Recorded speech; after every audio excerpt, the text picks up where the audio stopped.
দেখতে দেখতে শেষ হয়ে গেল 7 দফা নির্বাচন। 4 দফা ভোটের পরে ইন্ডিয়া জোটের নেতারা বলতে শুরু করেছে 400 পার তো অনেক দূরের কথা, 300 পার করতে পারবে না বিজেপি। অনেকে তো আবার এও বলছে 200 পার করতে পারবে না বিজেপি।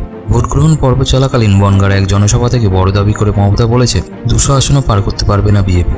এছাড়া রাহুল গান্ধী একাধিক জনসভাতে বলেছে বিজেপি সংখ্যাগরিষ্ঠতা পাবে না। জেল থেকে বেরিয়ে এসে কেজরিওয়ালও বলতে শুরু করেছে বিজেপি সরকার গঠন করতে পারবে না। পাশাপাশি এটাও বলতে শোনা যাচ্ছে ইন্ডিয়া জোট বিপুল সংখ্যাগরিষ্ঠতা নিয়ে সরকার গঠন করবে। 400 পারের স্লোগান দিয়ে 200 আসন পাবে না বিজেপি। সত্যি কি গত কয়েকদিনে এতটাই বদলে গিয়েছে ভারতের রাজনৈতিক পরিস্থিতি? 2024 লোকসভা ভোট শুরু হয়েছিল বিজেপির আবকি বার 400 পারের স্লোগান দিয়ে। বিরোধীরা বলছে মানুষের মধ্যে মোদীকে ভোট দেওয়ার যে উৎসাহ 2014-2019 দেখা গিয়েছিল তা এবার উধাও। তৃতীয় দফা ভোটের পরে মোদীর ভাষণেও আগের মতো আর কনফিডেন্স নেই। কি বলছে প্রাক্তন ভোটকুশলী তথা রাজনৈতিক বিশ্লেষক প্রশান্ত কিশোর? বহু ভোট দেখেছেন প্রশান্ত কিশোর, বিভিন্ন দলের নেতাদের জিততেও সাহায্য করেছেন। মোদীর সঙ্গেও তার যথেষ্ট যোগাযোগ রয়েছে।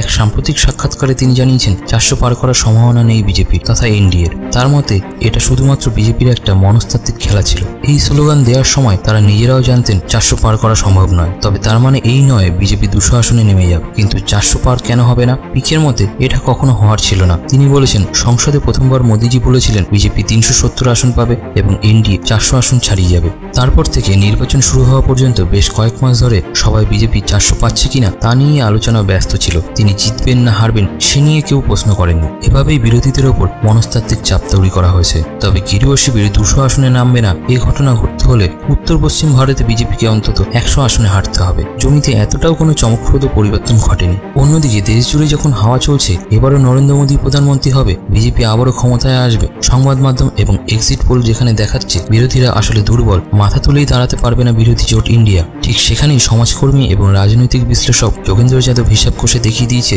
বিজেপি মোটামুটিও সুবিধার জায়গায় নেই। যোগেন্দ্র তার এক্স হ্যান্ডেলে দাবি করেছে 2024 লোকসভা ভোটের হাওয়া অন্যদিকে ঘুরে গিয়েছে। তিনি বলেছেন 35 বছর ধরে আমি নির্বাচন দেখছি, সেই অভিজ্ঞতা থেকে দাবি করছি এবার লোকসভা ভোটে বিজেপি সংখ্যাগরিষ্ঠতা পাবে না। 272 আসনের অনেক নিচেই থাকবে বিজেপি, এমনকি এনডিএও সংখ্যাগরিষ্ঠতা হারাবে, এমনই দাবি করেছেন তার এক্স হ্যান্ডেলে। 2019 বিজেপি পেয়েছিল 303টি আসন এবং মিত্র শক্তি এনডিএ সহ তার সিট সংখ্যা ছিল 353টি।